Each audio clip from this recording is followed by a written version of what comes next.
Democracia M y Democracia TV presentan Diálogos con Francisco Rocha. Diálogos. Diálogos.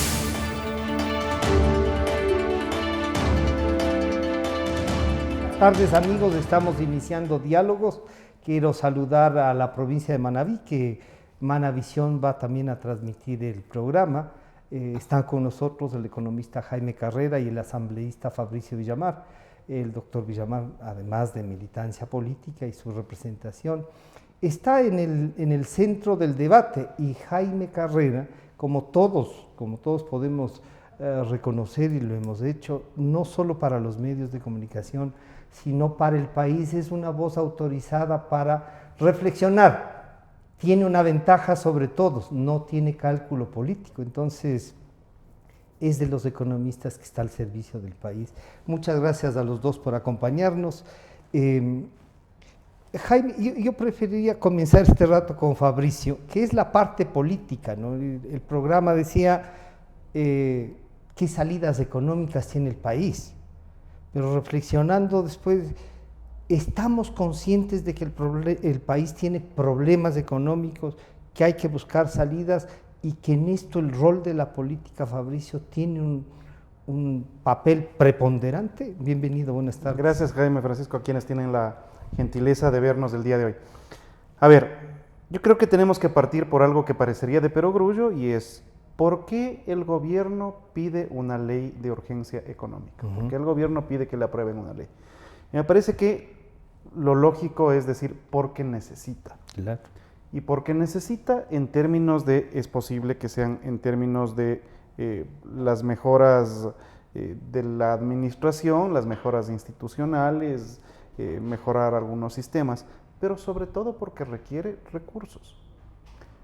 Y me parece que ahí es donde se traba un poco la discusión, y me parece que los ecuatorianos necesitan conocer cuál es la posición de la Asamblea o de un buen grupo de la Asamblea respecto de este proyecto económico.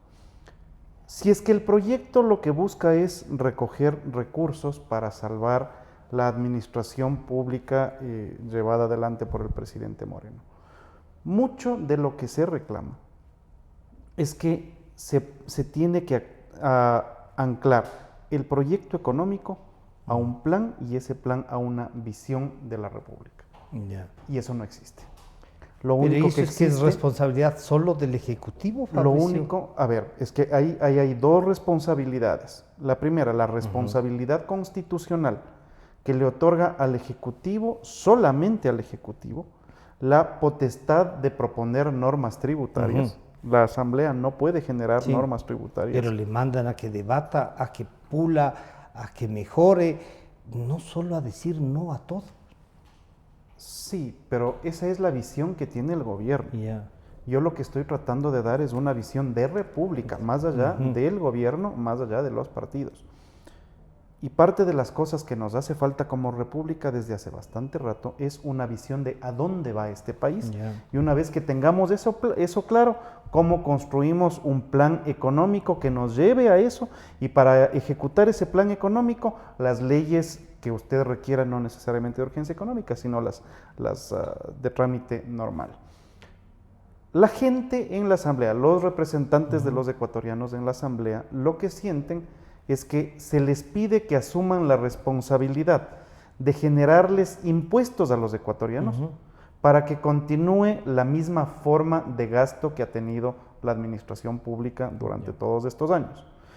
Por eso, déjeme ponerle un ejemplo. Tiene sentido que los asambleístas les pongan impuestos a los ecuatorianos, a los que ganan mucho, a los que ganan poco, no, olvídese de esa discusión. Si es que el Estado ecuatoriano va a seguir, por ejemplo, perdiendo 40 millones de dólares al año en TAME, tiene sentido pedirles a los ecuatorianos que paguen esa plata para que siga la pérdida en TAME, o no será de que una vez que se mande este proyecto se busque también la mejora de este tipo de empresas. Es meramente ejemplificativo. Jaime, ahí hay un conflicto. Claro, Fabricio nos dice queremos primero clarificar todo y de ahí proponer un programa que tenga todas estas visiones para que todo el mundo pueda participar. Pero mientras no haya eso, ¿y el gobierno qué va a hacer? Más allá de que sea este o otro, ¿qué hacemos con este país real que tiene deudas, que tiene lo que nos acaba de decir empresas como TAME? Y algunos dicen, no, pero es que TAME no es que está perdiendo, está dando un servicio a un sector del país que no tiene recursos. A otros dicen, no, oigan, en avión viajan solo los que tienen recursos, ¿no? Pero hay rutas de TAME que también hay. No estoy diciendo que ha estado bien manejado, no. Porque claro, si la señora Duarte tenía pasajes de ida y vuelta para la familia de su esposo, de su novio, y de vuelta gratuitos, repartían viajes, paraban un avión, el canciller Patiño necesitaba, se llevaba el avión a Nicaragua, iba a Venezuela. Claro, eso es otra cosa. Pero ¿cómo empatar lo político que nos acaba de presentar Fabricio? Y dicen, si nosotros como políticos en asamblea vamos a asumir esto, que sea porque hay una respuesta adicional. Bienvenido, Jaime, buenas tardes. Gracias a la invitación, Francisco, un gusto estar con Fabricio. Lo que dice Fabricio me lleva a la siguiente reflexión, con todo el cariño que le tengo a Fabricio. Los políticos no tienen real conciencia en este momento de la situación del país. Y creo que todos se han olvidado, la mayoría, de que estamos en dolarización. La dolarización en sí mismo, tiene exigencias. Y hagamos un breve recuento de por qué llegamos a la dolarización. En los 70s hubo un boom petrolero parecido al que del Pífaro Correa. Más gasto, más deuda, subsidios y un montón de distorsiones muy parecidas. Después de ese boom de los 70s, en los que se distorsionó todo, tuvimos 80s y 90s. De reajustes. ¿Tú recuerdas? Terminaba un gobierno, déficit fiscal elevado, hay que hacer el paquetazo. Primer año paquetazo, después fin de gobierno, otra distorsión, otro paquetazo. Y así pasamos 20 años, 20 años. Y tú recuerdas, en 20 años era frecuente paro de los maestros, paro de los indígenas, paro de los trabajadores, paro de los municipios, todos reclamando dinero. Paro de los empresarios. Paro de los empresarios. En el 84, pues. Todos reclamaban dinero. A nadie le importaba la estabilidad fiscal. En estos 50 años, solo en 6 años tuvimos superávit fiscal. Luego de los 80s y 90s de estas actitudes, pulverizamos el Sucre. ¿Se acabó? Se acabó. Una primera reflexión, antes de entrar en el análisis posterior. Las actitudes de ahora, de políticos, de trabajadores, de sectores sociales, de élites, no son las mismas de los 80s y 90s. Son exactamente las mismas.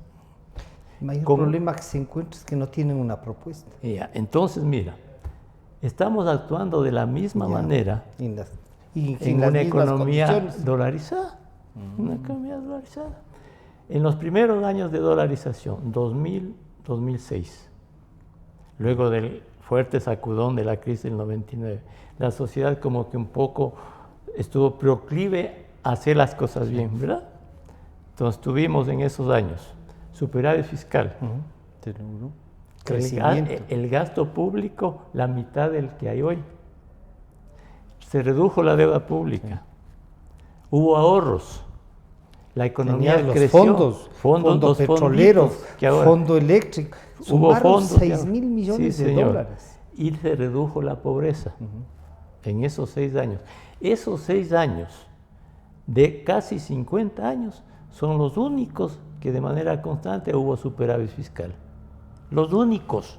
Luego, 2007, 2017 y 2018, se destruyó todo. Leyes de responsabilidad fiscal, se incrementó el gasto público, la deuda, se hizo los contratos con China, bonos basura, todo eso. Y hoy, en este momento, En este momento tenemos que recomponer la economía, con una diferencia con la crisis del 99. Hoy tenemos un sistema financiero sólido y la dolarización. Que han sido escudos. Que han sido escudos de las dos cosas. Pero lo que no se discute en el país como debe discutirse. En el 2006, la asignación a educación era 900 millones. Ahora es 5.000. Se ha multiplicado por más de 5 veces. La salud. Y se ha destruido la educación. La salud en 2006 era 300 millones el presupuesto. Ahora es 3.000. Se ha multiplicado casi por 10. En 2006 la producción del país era 46.000 millones. Ahora es 100.000. Se ha multiplicado por 2. Entonces, incrementamos todo esto, que es salud, educación, Fuerzas Armadas, policía, mucho más de lo que creció la economía. Ahora, no tienes petróleo, ni tienes deuda, porque ya no puedes endeudarte. Entonces tienes un gasto que tienes que adaptarte a otra realidad, a otra realidad, en un marco de un déficit fiscal de 5.000 millones de dólares. Pero ahí tendría razón en esta parte, Fabricio, al decir, pero si todo este reajuste hay que hacerlo, debe reflejarse en una propuesta de cómo se va a hacer. ¿Para qué? No, es que a ver, primero, tú no puedes bajar un déficit de 5.000 millones con 40 millones de TAME o de esto, no. Ya, no hay. Ya. No. Es como el ejemplo del tractor. Y enseguida vamos. Pero además Jaime tiene razón, porque tampoco puedes bajar el déficit quitándoles del sueldo vitalicio a los expresidentes. Tampoco. O bajando el sueldo de los funcionarios públicos. Claro. Esto es mucho más grave. Esto es mucho más grave. Entonces, en estas cosas, Fabricio y Pancho, aquí no necesitas masterados para comprender que primero un déficit de esa magnitud no puede sostenerse en el país. Y más 5.000 millones de pago de pasivos, 10.000 millones de dólares de conseguir de crédito. Es imposible, es incompatible con una economía dolarizada e irresponsable. Aquí solo hay dos formas. Subes ingresos, bajas gastos o combinas las dos cosas. De un tajo no puedes reducir el déficit. El Ecuador necesita superávit fiscal. Entonces, cuando se dice hay que bajar el déficit porque la corrupción es de 50.000 millones y vas a tener, se habla cualquier cosa. Recuperen esos 50.000. Luego en el gasto, Francisco, tú suma el gasto de educación, de salud, de policía, de Fuerzas Armadas, más las seguridades sociales del 40%, más intereses de la deuda pública y más las asignaciones obligatorias a los gobiernos seccionales, es el 90% del gasto. O sea, ahí no puedes recortar. Tienes solo el 10%. Y si recortas lo que dice Fabricio, esta es una realidad que a veces a lo mejor no da votos.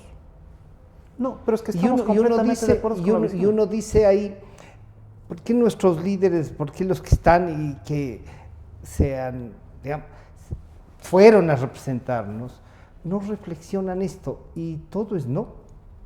Es que no funciona así, Francisco, y me parece que eso es posiblemente lo que más daño nos hace. Más bien yo creo que han sido demasiado sís a lo que ha dicho el gobierno. El presidente de la República no tiene 3 años en funciones y ya va por su tercera ley económica urgente. Me recuerda al presidente ese que está prófugo, que en el 2013 decía un ligero pinchacito nomás a la Ispingo Tambococha Tiputini, sacamos el petróleo de ahí y se acabó la pobreza. ¿Se acabó la pobreza? No se acabó. Claro. Lo que hicieron fue elevar la deuda.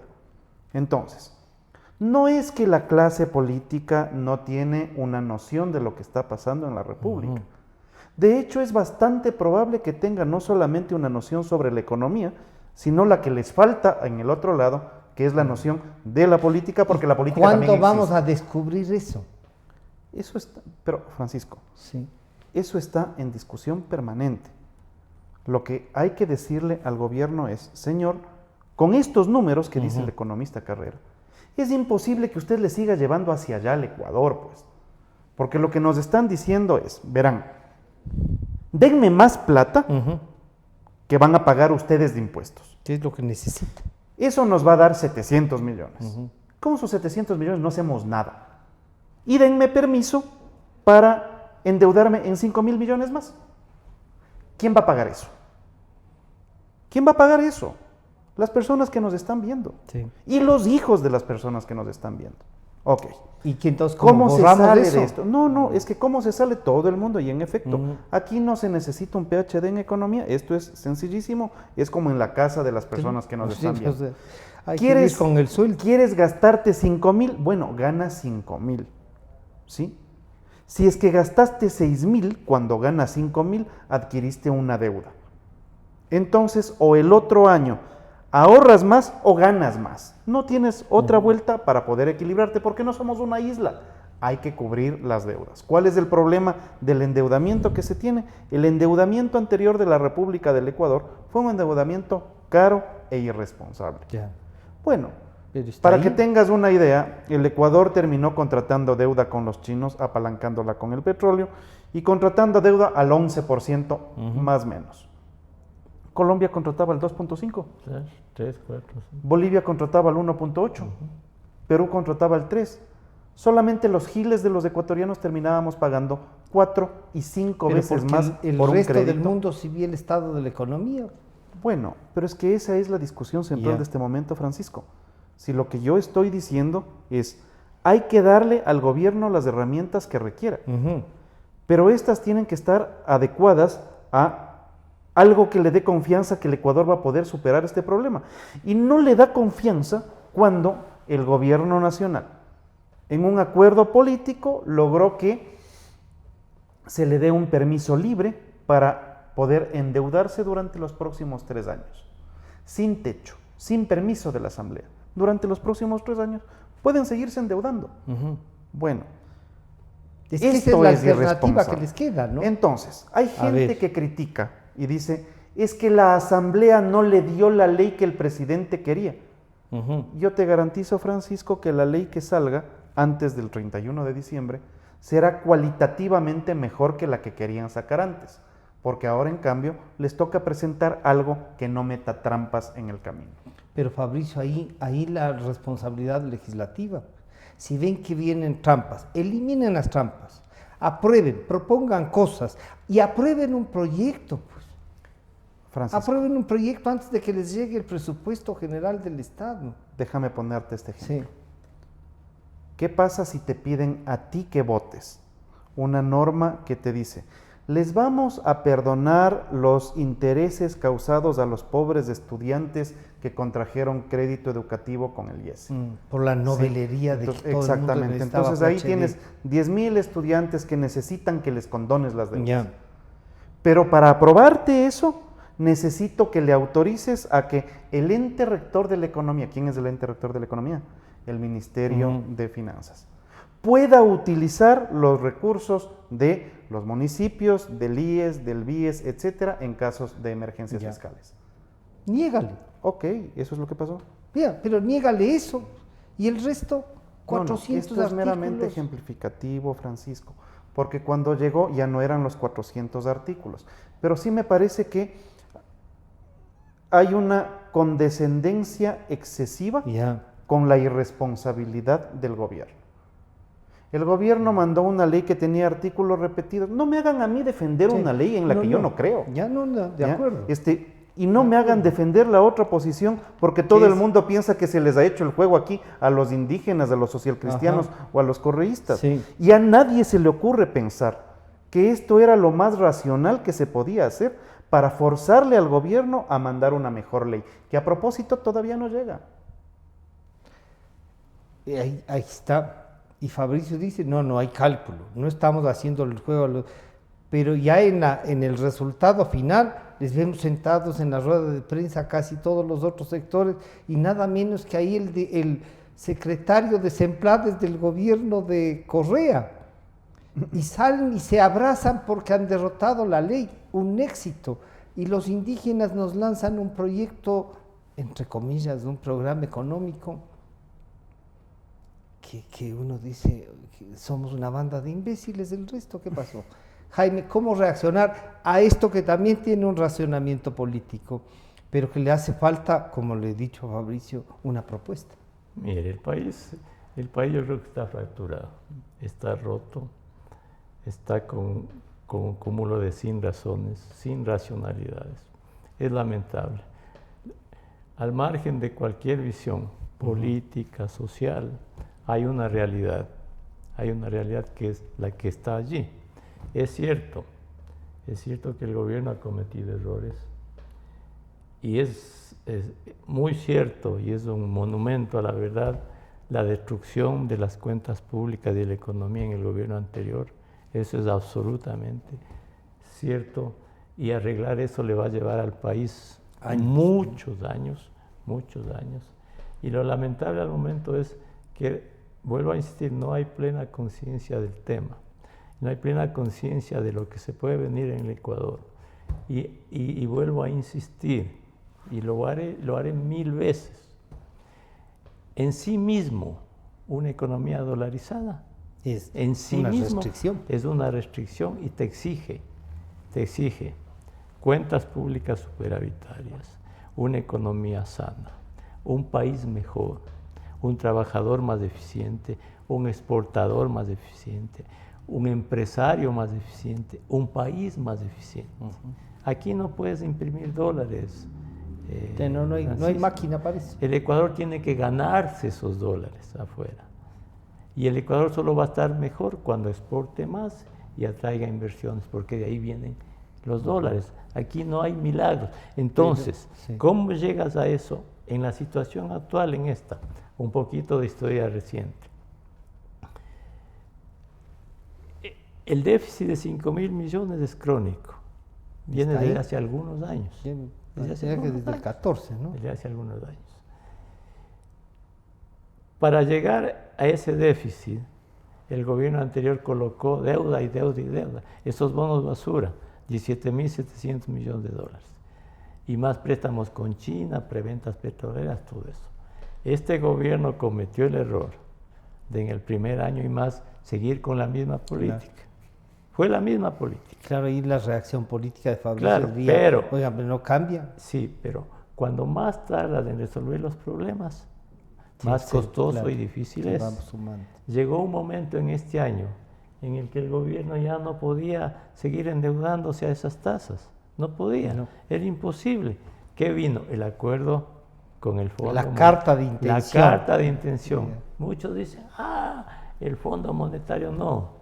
Se acude al fondo cuando ya no puede hacer. Es como cuando va uno al médico porque no aguanta. Entonces, mira, esa carta de intención tiene ya una suerte de programa económico.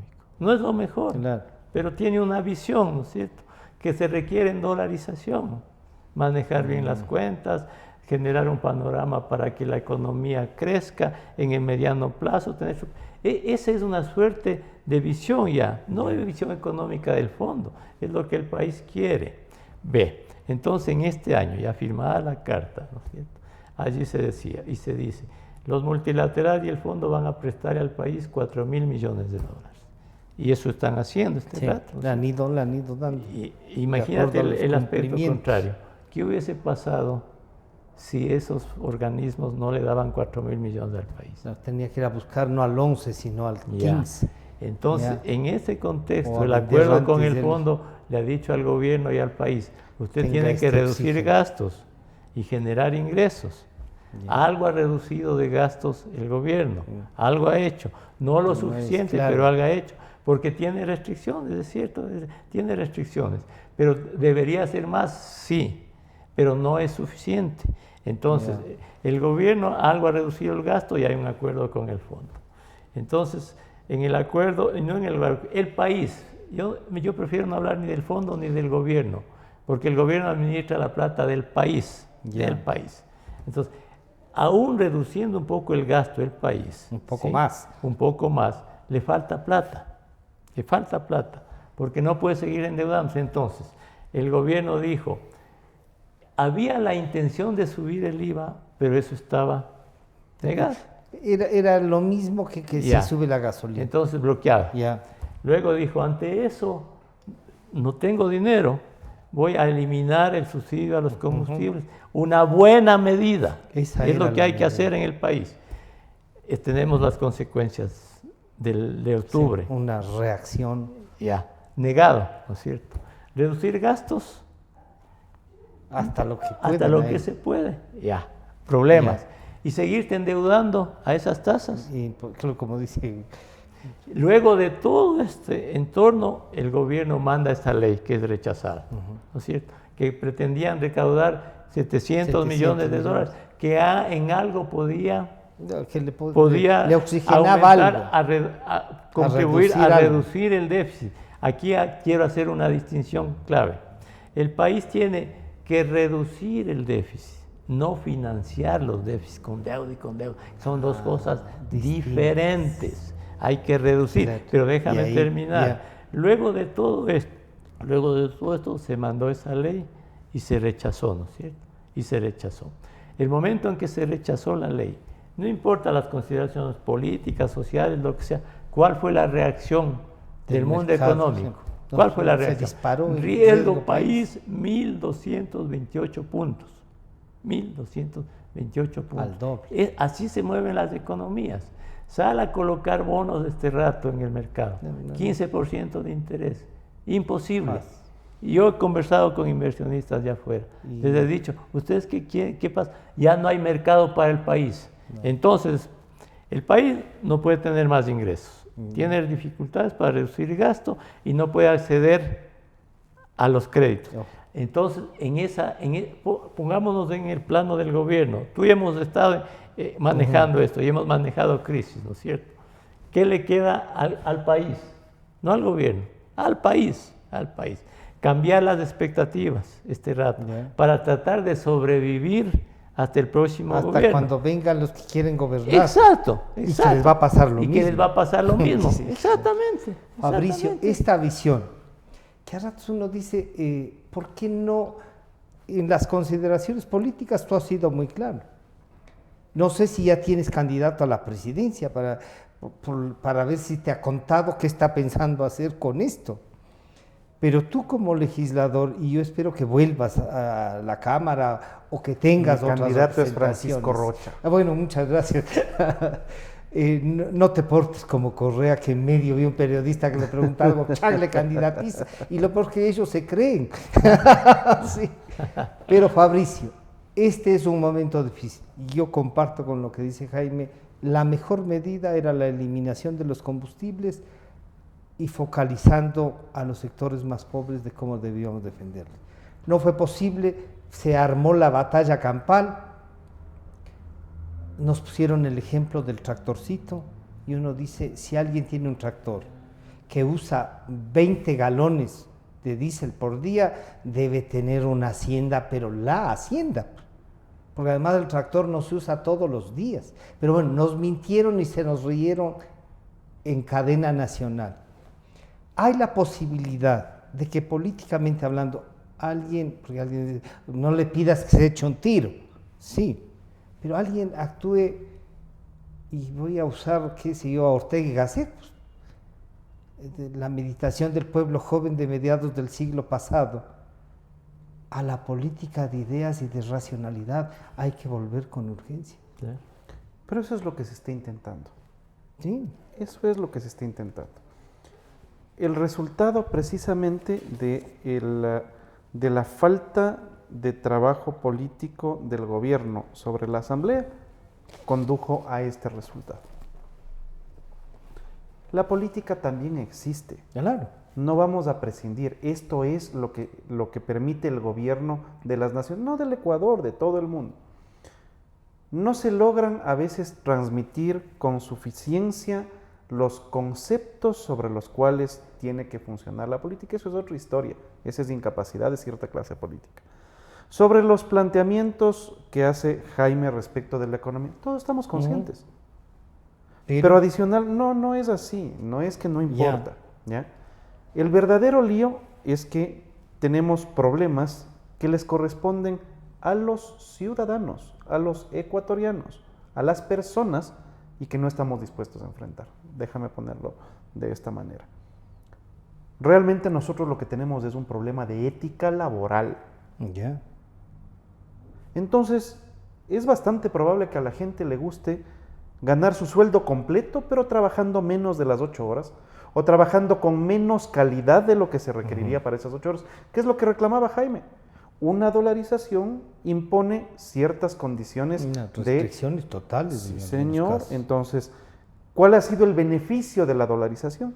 Poder mantener el precio de las cosas.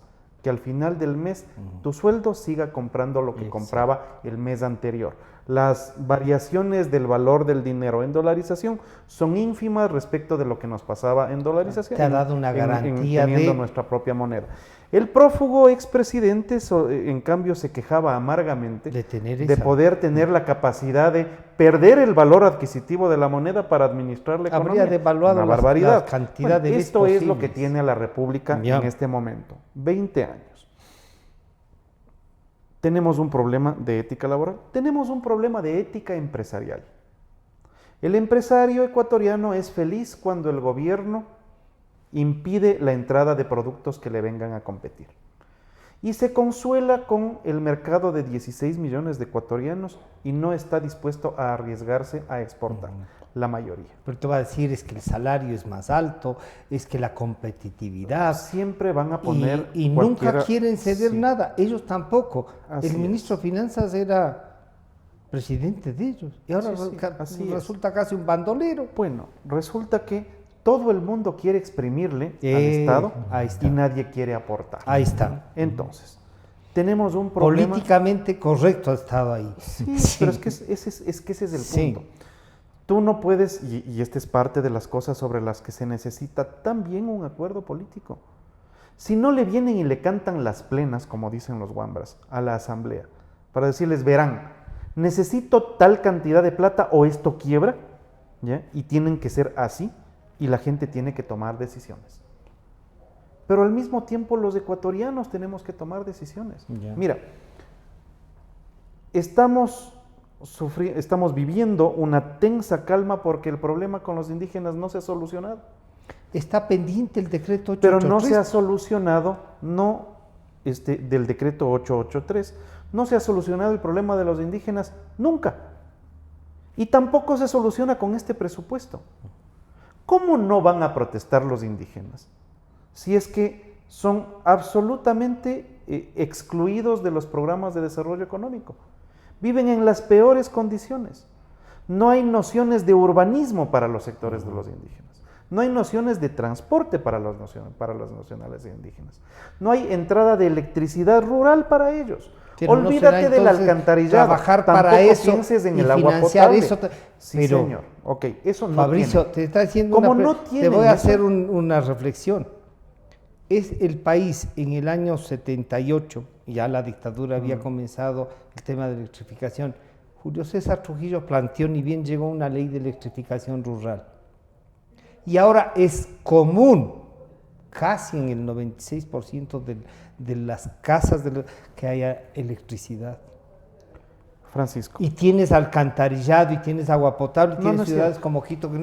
Hay poblaciones a las que hay que llegar. Pero espera un ratito. La ciudad de Quito, yo fui concejal. ¿Por eso? Ya. La ciudad de Quito tiene una cobertura de alrededor del 95% de agua potable y de alrededor del 92% de alcantarillado. Eso es bastante bueno. La ciudad de Guayaquil tiene rangos de 1 o 2% menores. Es bastante bueno. Bueno, vamos a ver si es que en los páramos de Cotopaxi esto funciona así, pues. Y es bastante probable que en los 70s y en los 80s hayas tenido un programa de electrificación rural que te servía para ciertos elementos. Pero lo que no tienes es una conciencia de qué es lo que pasa cuando tú haces la subdivisión del predio. Entonces, si es que tú tenías una tensión para una casa y les diste el terrenito a tus hijos para que subdividan la chacra en 6 y de la misma entrada de luz divides para 6 casas, entonces tienes menor calidad de la electricidad y no tienes agua potable, Francisco, no es real. No, agua potable en los sectores, sobre todo de 3.400 en adelante no hay. ¿Qué es lo que yo estoy sosteniendo? Esos ecuatorianos, con o sin poncho, no han sido atendidos. Tienen toda la razón de quejarse. Ya. Que vengan y sean groseramente salvajes cuando vienen a quejarse, eso es otra historia, ya O sea, conversaremos. la forma de protestar, Ya de conversaremos de enfrentar es esto. esto, ya. Pero no estamos solucionando eso Ya. con este presupuesto ni con Y esta peor, ley. claro. Lo único que yo sostengo de esto es decir, que lo mira, que está Francisco, diciendo yo es- estoy completamente de acuerdo con Ya. lo que tú planteas, estoy completamente de acuerdo con lo que Jaime plantea. Y como yo, la mayoría de los asambleístas están completamente de acuerdo en los planteamientos. Pero no. Lo único que decimos es, esta ley, como está presentada, Ujú. que ha sido rechazada, ¿nos salvaba de ese problema o no? Es que estaban solucionando un problema adicional No, a este señor, que es de no, histórico. señor, no, señor. ¿No? No. Y por eso mi apuesta es que la nueva ley sea mejor que la anterior y ojalá se abra un espacio para Y discutir. si no les gusta tampoco. Es que no es un tema de gustos, Francisco. Mira, si es que les hacemos pensar a las personas que nos están viendo que los legisladores votaron la ley como votaron porque no les gusta, entonces resulta que este fue un problema de gustos y no de entendimiento. Cuando ves las respuestas de muchos legisladores, no precisamente la tuya que estás explicando, tú dices, hay algunos que no han reflexionado y que simplemente dijimos no más impuestos. ¿Qué significa eso? Dijimos no más impuestos, o sea, no importa. Claro. Sí, pero nadie dijo no menos impuestos tampoco. Entonces parte de las cosas que tienes que sostener es que se puede necesitamos bajar. los impuestos que necesita la República. Ya. Tienen que pagar los que más tienen. ¿Van a saltar un poco los empresarios? Bueno, tienes que apretarles. ¿Tú creerías, sí, tú creerías que se puede revisar esto que está sin terminarse y que no se va a terminar, como has dicho, con los indígenas, que se pueda revisar el precio de los combustibles ahora? Yo te hago un comentario adicional desde no solamente lo político ni lo económico, sino además desde lo jurídico. Los funcionarios públicos que conocen del cometimiento de un delito tienen la obligación jurídica de denunciarlo so pena de convertirse en reos del mismo delito. Primera parte del silogismo. Segunda, el presidente de la República ha dicho por repetidas ocasiones que el subsidio de los combustibles ha permitido que estos se utilicen para la refinación de drogas y para el cometimiento del delito de Contrabando. contrabando de combustibles. Sí. Eso es un delito. Segundo silogismo. Tercer silogismo. El presidente no ha hecho nada para corregir este problema, por lo tanto, el presidente es responsable del cumplimiento de estos delitos. Ese es el siguiente escenario de la Asamblea. ¿Sí? O sea que tú dirías que no hay cómo revisar eso, primero controlen lo que tienen. Es que es parte de las cosas que tienen que hacer. Se les van, mira, todos los meses se producen 50,000 tanques de gas. No es que aumentamos 50,000 usuarios de tanques de gas, se están yendo 50,000 tanques de gas. Lo saben todos los... Pero tú no crees que la mejor forma de controlar es eso con un precio real. Sí, también, yo estoy de acuerdo con eso. Pero además, entonces, te digo, en tus condiciones económicas, en las mías y en las de Jaime, por Dios, Se puede. cóbrenos lo que tienen que cobrarnos, Ya. yo estoy dispuesto a hacerlo. Y entonces focalicemos. Pero no hay ningún... Pero ¿quién tiene que focalizar, Francisco? El gobierno. Exactamente. Jaime, claro, cuando te dicen, oiga, el contrabando controle, bueno, oiga, con toda la plata que esto produce, estaba revisando unas cifras, y decía, la plata que han ganado algunas y que han consolidado algunas fortunas, que no están ni en el norte ni en el sur, digamos, no es aquel que se pasa un tanque o dos tanques, o un carro con 20 El galones. burro cargado no, 20 no, galones, no es así. no es ese. Ah. No, esos grandes barcos que salen a alta mar y las fortunas que se han consolidado y que parece que además a veces financian estos relajos. ¿Cómo? Se les puede exigir, oigan, pero controlen que no se vaya el gas, que no se vaya el diésel. Sí es, o sea, con que pasaran una vez al día ya ganaron, pero se llevaron la plata de todos. ¿No será mejor esto de eliminarlo, focalizar, enfrentar, ayudar? Porque el subsidio debe servir para ayudar a los que menos tienen. Pues la mejor forma, Pancho y Francisco, Transparentar el precio. es transparentar el precio. ¿Cuántos años venimos hablando de esto? Que hay que controlar. Sí. ¿Cuántos? 50 años. No hay la posibilidad, ¿no? La única El incentivo manera, es muy grande. La única manera es eliminar el subsidio. Y trasladar de otra manera de eso. otra manera. Pero ahora, mira, Yo creo, y realmente lo digo con mi convicción y con mi sentimiento de patria. El Ecuador está en un problema económico, social, de gobernabilidad muy serio, muy serio. Hay que cuidar que no fluyan todos estos factores y que el Ecuador supere sus problemas por una crisis y no por propia reflexión. Ya. Algo de eso pasó en el 99.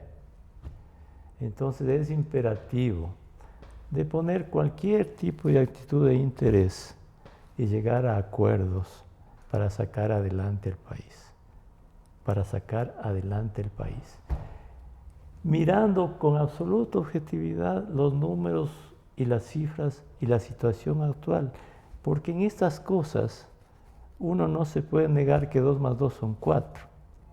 Cuando quieres decir que 2 más 2 son 5, entonces ahí vienen los sesgos populistas, las ideologías, los estigmatismos, los resentimientos sociales. No, hay una realidad. Y hay que decirla en este momento, y hay que decirla durante todo el tiempo para evitar una crisis en el futuro. Vuelvo a repetir el tema de la dolarización.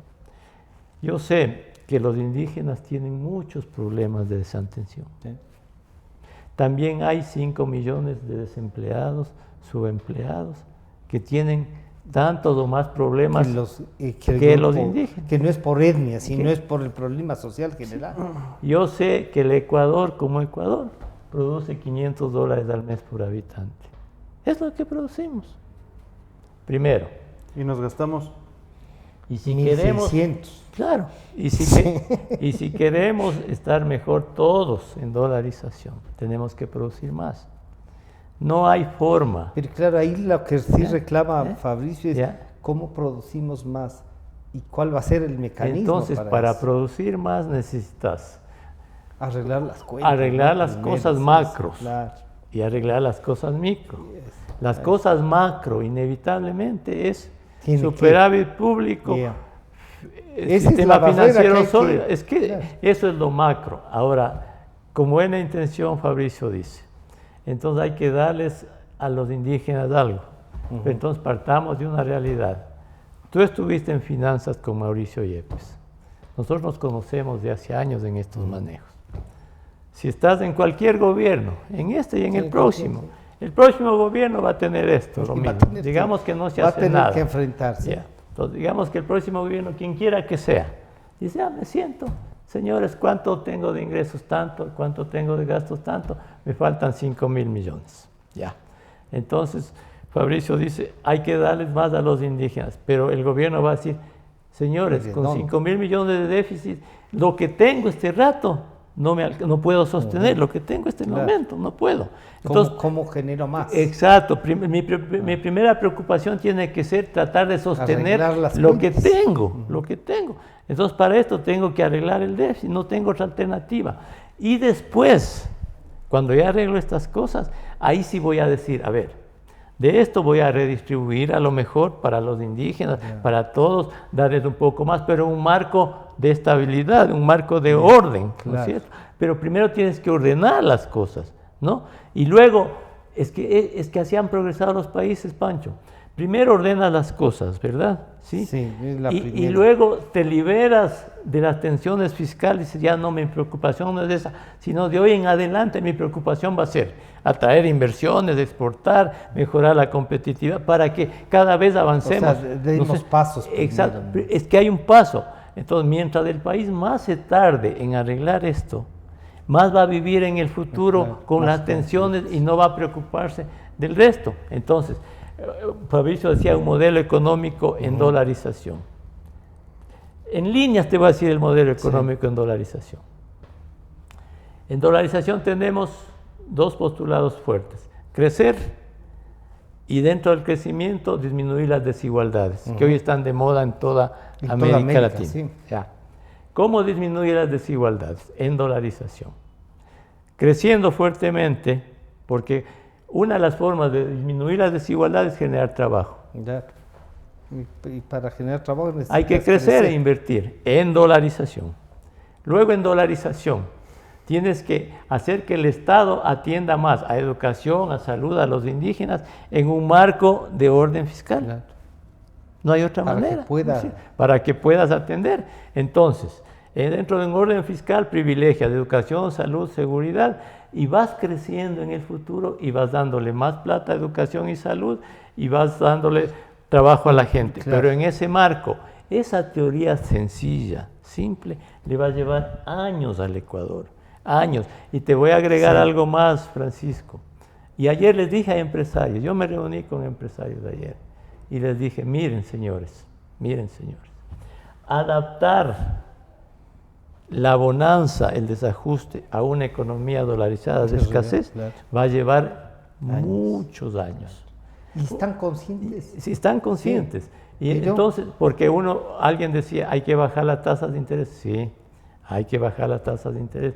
Yo les decía, empresarios también, y les debo decirles a ustedes, en dolarización no se puede tener márgenes de utilidad del 30, Del del 30, 20%, 35%. con una inflación de cero. Claro. No, todo eso Tiene que- hay que eso ajustarse hay que en ajustar el tiempo. todos. Entonces, estamos recién en el inicio de una economía Y por lo que nos dice que- Fabricio, de intentar ponernos de acuerdo. intentar, exacto, y ese ajuste en la economía, en lo político, en lo económico, en lo social, en dolarización, nos va a llevar años.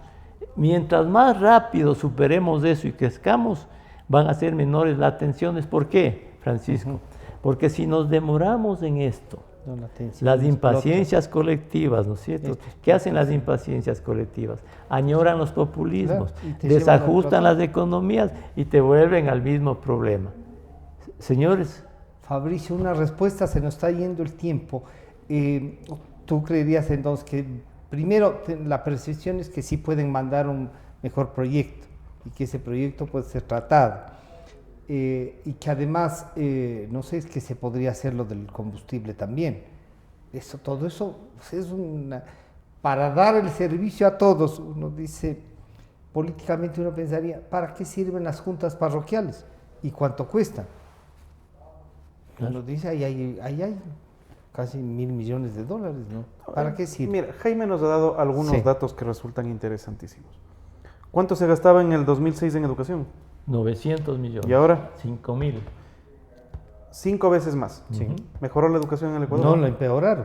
La lo salud, destrozaron. 300 millones. ¿Ahora? 3.000. ¿Mejoró la salud en el Ecuador? No. Ok. Hay Ahí más hay un Entonces problema. tenemos un hospitales y grave hay problema deuda. de calidad de De gasto. eficiencia, Francisco. sí, señor. Ok. Es Y cierto. eso sí, Entonces, ahí eso sí hay tenemos que el ahí exigirle tenemos el y primer. ustedes fiscalizar al La gobierno. segunda parte. También es difícil fiscalizar porque después nos dicen que es todo no al gobierno, pero eso es otra Ya. historia. Yo tengo la sensación de que los ecuatorianos se acostumbraron muchísimo, nos acostumbramos muchísimo a las ventajas de la dolarización, pero te olvidas de cómo se producen los dólares.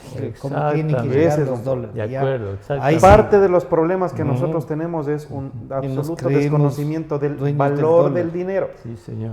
Tú vas a comprar un atado de perejil y te piden $1. Claro. Tú vas a comprar 2 tomates y te piden $1. Y tú vas a comprar 3 naranjas y te piden $1. Tenemos completamente perdida la noción del valor del dinero. Nosotros estábamos discutiendo de ¿y por qué es bueno que vengan bancos extranjeros al Ecuador? Ya. Porque en la medida en que tú aumentes la competencia, es Puedes posible bajar la que baje tasa. la tasa, ¿Será? que es el valor del dinero. Pero Fabricio, ¿habrá algún banco extranjero que quiera venir? Sí, sí se puede, sí se puede hacer esto, pero necesitas tú clarificar algunas cosas para que puedan venir. Y va a pasar algo, ojalá pasara, y es que los bancos como nosotros los conocemos Ya. son criaturas en peligro de extinción. Porque lo nuevo que se viene es la banca Virtual. Sí, señor. Cuando tú logras tener eso, entonces bajas el costo de tener la señorita que te sonríe cuando llegas. Ya. Bajas el costo de tener el guardia armado. Pero te bajas van un a montón seguir de costos. cobrando los mismos servicios. Bueno, es Y bastante tú ves- probable que y sí, tú pero ves si es que cuando entras en competencia entre te un banco conectas con el virtual y un banco, banco que ya tiene- te cobran. Ahora por lo menos entrar al banco no te cobran y pagan el sueldo a las cajeras. Bueno, yo solamente te estoy contando Ya. lo que Sí, acabo lo que de puede leer. ser. Ya. ¿Ya? Los españoles que están utilizando las plataformas de endeudamiento en línea, les salió su crédito bastante más barato que los españoles que tuvieron que hacer su crédito yendo a la ventanilla a conversar con una señorita. ¿Esto eventualmente la pasará al Ecuador? Sí, eventualmente. Que a los empresarios banqueros ecuatorianos no les gusta la posibilidad de que haya competencia, no les gusta. ¿Por qué no les gusta? Porque un banco en Panamá, ¿cuánto paga por los depósitos de un Guasnaya? 3-4%. Claro. ¿Cuánto te paga el Ecuador? ¿No es cierto? Te paga el 6, pero te cobra el 25 en crédito de consumo. Te paga el 6 en depósitos a plazo fijo y cuando te pagan el 6 es porque algún banco está recogiendo plata. Te pagan en general 6, pero en cambio prestan al 9, 10, 12, 15. Y en las libretas de ahorro, que es lo que debería ser, el 0.75, Fabricio. Bueno, eso demuestra entonces que ser banquero en el Ecuador es un gran negocio. Si lo que tú necesitas entonces es invitar a que vengan a ser partícipes de ese gran negocio otros, ¿no es cierto? Hay que darles elementos de confianza a esos otros para que vengan a invertir en el Ecuador, porque eso es importante. Porque en vez de que tú vayas a contratar el crédito carísimo que te cobran los banqueros ecuatorianos, tú podrías acceder a un crédito un poquito más barato cuando comience la competencia. Baje la tasa de interés. Volvamos al mismo cuento de TAME que ya todos estamos conscientes. Arreglando el cuento de TAME no arreglamos el déficit fiscal. Pero, ¿cómo es posible que los ecuatorianos tengan que pagar un ticket de $200 cuando por la misma distancia en otro país tú pagas $60 por el ticket? Porque resulta que la empresa Transportes Aéreos Militares Ecuatorianos tiene 4 aviones en operación y 1,000 personas en nómina. La compañía LAN Ecuador, en cambio, tiene 10 aviones en operación y 400 personas en nómina. Para que la compañía TAME pueda pagar sus sueldos y seguir en funcionamiento, necesita cobrarte tu ticket a $200. Fabricio, la compañía LAN en cambio, hay días que te cobra 320. Sí, señor, porque eso le autoriza el gobierno ecuatoriano por medio de la Dirección de Aviación Civil. Y ahí sí hay algo que hacer. Pero porque ya no es el tema de la nómina, Fabricio. Sí, pero lo que te estoy diciendo yo es, la compañía LAN, ¿por qué tendría que cobrarte $60 cuando su competencia cobra 200? Entonces, el que termina pagando la ineficiencia de la compañía TAME es el Guasnaya que tiene que comprar el pasaje, pues, Francisco. Ok, eso es lo que está sucediendo. En lo macro resulta que los problemas de eliminar la competencia son los que le hacen daño a la economía del Ecuador. Te voy a poner un último ejemplo porque yo todos los días aprendo con el Jaime. ¿Sí sabes por qué no vienen universidades extranjeras a la República del Ecuador? Porque para poder venir una universidad extranjera al Ecuador necesita estar en alianza, en acuerdo, como quieras llamarle, con una universidad local. Entonces, Harvard no puede venir al Ecuador, pues, ¿por qué? Porque necesita tener un acuerdo con la Universidad Autónoma de Quevedo. ¿Qué nos pasa? Todo el mundo quiere proteger su espacito, Francisco. Ese es el problema. Eliminemos esas cosas. Bueno, ese es un problema conceptual. Y eso sí es legislativo. No sé. ¿Y de un proyecto del país? No. A ver, no, ese es un problema de concepción de nuestro país, querido amigo. Porque todo el mundo está dispuesto a proteger. En tu profesión, por ejemplo, acuérdate cuando en tu profesión decían, no, esperen un ratito, yo soy periodista porque yo he hecho 5 años de carrera, entonces solamente a mí me pueden conseguir. Solo yo puedo hacer comunicación. Ok. La misma historia de lo que tú dices, de lo que dice tu profesión, pasa exactamente en todos los ámbitos. ¿Qué es lo que necesitamos? Abrirnos si queremos sostener esto. Un último mensaje, se nos fue el tiempo. Sí. Esta es una realidad y allá va a ir el debate, ¿no? Pero mira, yo conozco que la banca está abierta a que venga banca extranjera. El problema es que no quieren venir. ¿Quién quiere venir? Entonces, a ver, hay un tema transversal en todo, para bajar tasas, para mejorar, para crecer todo. Estabilidad macroeconómica y fiscal. Eso hay que grabarse en el país. Y gobernabilidad. Tener unas bases más o menos firmes. Sin eso puedes hacer cualquier cosa, pero solo rápidamente te voy a poner 3 casos. En la región hay 3 países dolarizados: Salvador, Panamá y Ecuador. Sí. 3. El Salvador asumió la dolarización en 2000, casi igual que el Ecuador. Casi un año. El Salvador lleva ya 20 años sobreviviendo. casi no crece, el mismo nivel de deuda que el Ecuador, el mismo nivel de remuneraciones que el Ecuador publica, 10% del PIB, la seguridad social ha hecho un desastre, un país que está así. Ahora comparemos Panamá. Panamá lleva creciendo a casi el 6%, 20 años. Tiene un gasto la mitad del Ecuador, una deuda la mitad del Ecuador. La misma población. Superávit fiscal, una población menor, 6 millones. El ingreso per cápita de Panamá, este dato es mayor que el de Chile. Claro que también hay desigualdad. No les avises que la bronca Entonces, puede ir a Panamá. comparemos los parámetros de Panamá y de Salvador, y el Ecuador en la mitad. ¿Qué queremos ser o seguir siendo? El Salvador, ¿El Salvador o o Panamá? Ya. Y esa sí es una decisión, como ha dicho Fabricio, de todos. De todos. Sí, señor. Pero también De de una todos. gran responsabilidad de los líderes Sí, políticos. principalmente de los líderes. Tienen que correr No solo sus políticos. riesgos, ¿no? Las De élites, las élites del país, sí. las élites indígenas, las élites Todas las laborales, élites. las élites sociales y los políticos y el Estado. Todos. Bueno, aquí están dos reflexiones y hemos visto cómo podemos incluso llegar a acuerdo, decir, caminemos por acá. El gobierno tiene una gran responsabilidad en eso, estamos conscientes. Quizá esta debilidad política que a veces es su propia fortaleza, porque todo el mundo nos asustamos de lo que le pueda pasar, sea un reto, ¿no?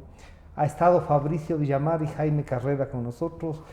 ¿Qué salidas tiene el Ecuador en lo económico y la responsabilidad que esto tiene? Este programa estará a disposición de ustedes a partir de las 3 de la tarde nuevamente, y saludos a Manavisión. Buenas tardes.